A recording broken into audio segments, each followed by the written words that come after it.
Sabe uma coisa que a gente vê todo santo dia, mas quase nunca para pensar de onde veio de verdade? Pois é, hoje a gente vai mergulhar fundo no universo dos memes. Aquelas imagens, vídeos, piadas que tomaram conta da nossa cultura digital. Só que a história por trás deles é, olha, muito mais profunda e, sinceramente, surpreendente do que parece. Parece o começo de uma piada, né? Mas acredite, essa pergunta bizarra é o que vai nos levar direto para o centro da nossa análise de hoje. A resposta para isso conecta ciência, cultura e a própria forma como as ideias se espalham pelo mundo. Bora desvendar esse mistério juntos?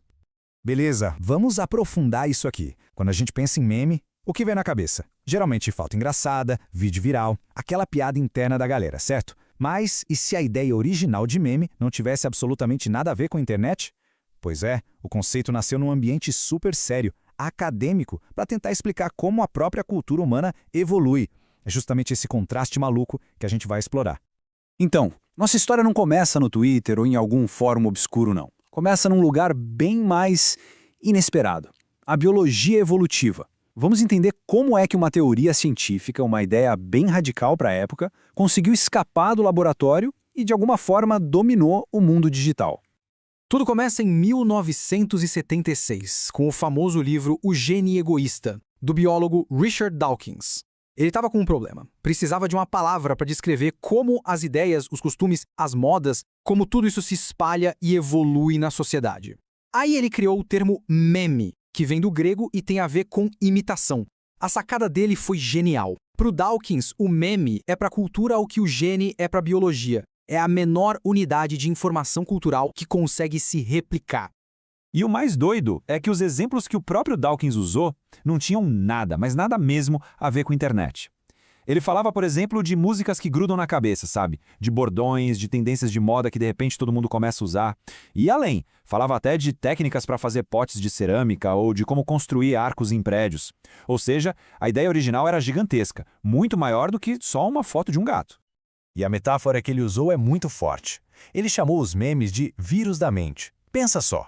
Uma ideia que infecta um cérebro e depois salta para outro e para outro. É uma ideia contagiante que, uma vez que está solta no que ele chamava de caldo da cultura humana, começa a competir com outras ideias pela nossa atenção. As que vencem se replicam, se espalham e, no fim das contas, acabam moldando a nossa sociedade.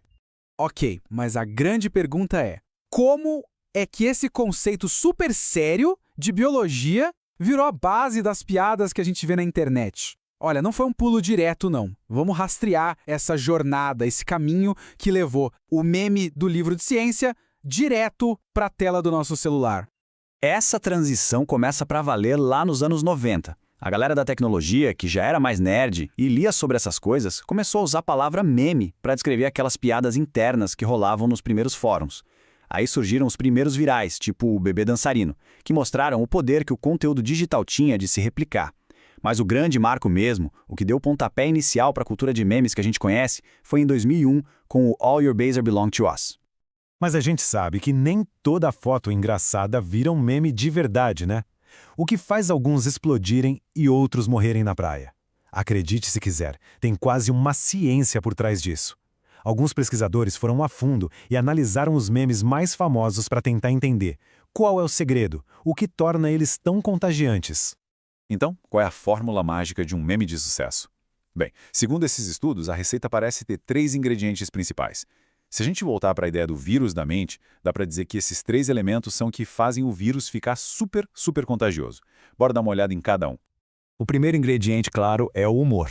Mas não é qualquer piada, não. O humor dos memes geralmente nasce do absurdo, da ironia, do que é totalmente inesperado. E, muitas vezes, como a gente vai ver, vem de erros bizarros de tradução, que criam um tipo de charme meio nerd que pega a gente de surpresa e dá aquela vontade incontrolável de compartilhar. E o caso clássico disso é justamente o All Your Base Are Belong to Us. Essa frase veio de um jogo de videogame japonês antigo que teve uma tradução para o inglês bem péssima. A cena era para ser super séria, uma ameaça, mas a gramática toda errada transformou o negócio numa comédia sem querer. E isso, claro, explodiu online, virando nos primeiros memes a rodar o mundo todo. Beleza? O segundo ingrediente tem um nome chique, intertextualidade. Mas a ideia por trás é bem simples. Significa que os melhores memes fazem referência a outras coisas da cultura pop que a gente já conhece, tipo filmes, séries ou até outros memes. Isso cria uma sensação de tamo junto, sabe? É como uma piada interna gigante que conecta todo mundo que entende a referência. Um exemplo clássico disso é o Star Wars Kid. O vídeo original era só um garoto bem desajeitado tentando imitar uma luta de sabre de luz. Mas a internet pegou esse vídeo e remixou de 1000 maneiras diferentes. Colocaram ele lutando em cenas de Matrix, de O Senhor dos Anéis, e cada remix novo adicionava uma camada diferente de piada, conectando o meme com vários grupos de fãs diferentes. E chegamos ao terceiro ingrediente, a tal da justaposição anômala. Traduzindo, é a arte de pegar duas coisas que não têm nada a ver uma com a outra e juntar. É justamente essa quebra de expectativa, esse choque de ver algo familiar num lugar totalmente errado, que faz o cérebro dar aquela travada e prestar atenção. E, claro, achar graça.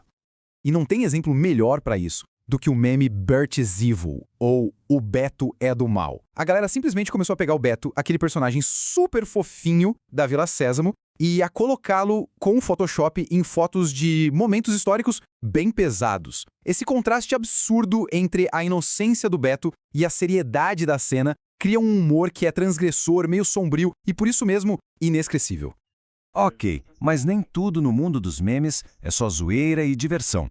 Com o tempo, eles evoluíram e se tornaram uma ferramenta de discurso poderosíssima, principalmente na política, um lugar onde o humor pode ser usado como uma arma, e uma arma bem afiada. Esse fenômeno ficou tão comum que até ganhou um nome: lolítica. É a mistura de LOL, a risada da internet, com política. É o momento em que a piada, a zoeira, deixa de ser só piada e vira uma ferramenta de debate. Os memes conseguem simplificar assuntos super complexos e mobilizar muita gente de um jeito muito rápido. Para entender isso na prática, vamos voltar para 2012, num debate presidencial lá nos Estados Unidos, quando o candidato Mitt Romney soltou essa frase. A intenção dele era dizer que se esforçou para contratar mulheres para o governo dele. Só que a expressão que ele usou, fichários cheios de mulheres, soou muito estranha. E para o time na internet foi perfeito. Não deu outra. Em questão de horas, a frase fichários cheios de mulheres já tinha virado um viral gigantesco. Grupos ativistas e o pessoal da internet em geral pegaram a fala e transformaram num meme para criticar o que eles viram como uma declaração meio ultrapassada. Esse caso mostrou perfeitamente o poder dos memes como uma forma de ativismo digital. Um deslize de um político virou um debate nacional e um piscar de olhos. Então, depois de toda essa viagem, a gente chega na pergunta final. Depois de sair da biologia, passar pela internet e chegar na política, por que afinal a gente deveria levar memes a sério? O que eles realmente dizem sobre o mundo em que a gente vive? A conclusão é que aquela ideia do Dawkins acabou se tornando realidade de um jeito que nem ele mesmo poderia ter previsto. Os memes da internet são, na prática, os genes da nossa cultura digital. São os tijolinhos básicos da nossa comunicação online. Eles se replicam, sofrem mutações, evoluem e, no final, definem como a gente se comunica hoje em dia. No fim das contas, uma boa forma de pensar sobre os memes é como se eles fossem o folclore da era digital. Só que, em vez de histórias passadas de pai para filho ao redor da fogueira, a gente tem imagens e vídeos que rodam o planeta em segundos. Eles funcionam como um espelho que reflete em tempo real quem nós somos, nossos medos e, claro, o que nos faz rir. E tudo isso nos leva a uma última pergunta, que fica para a gente pensar. Se os memes são um espelho da nossa cultura, será que eles já não se tornaram tão poderosos que agora eles também estão moldando essa cultura? Até que ponto eles deixaram de ser só reflexo e passaram a ser o motor? É algo para se ter em mente da próxima vez que um meme aparecer na sua tela. Valeu por acompanhar essa nossa análise. Até a próxima!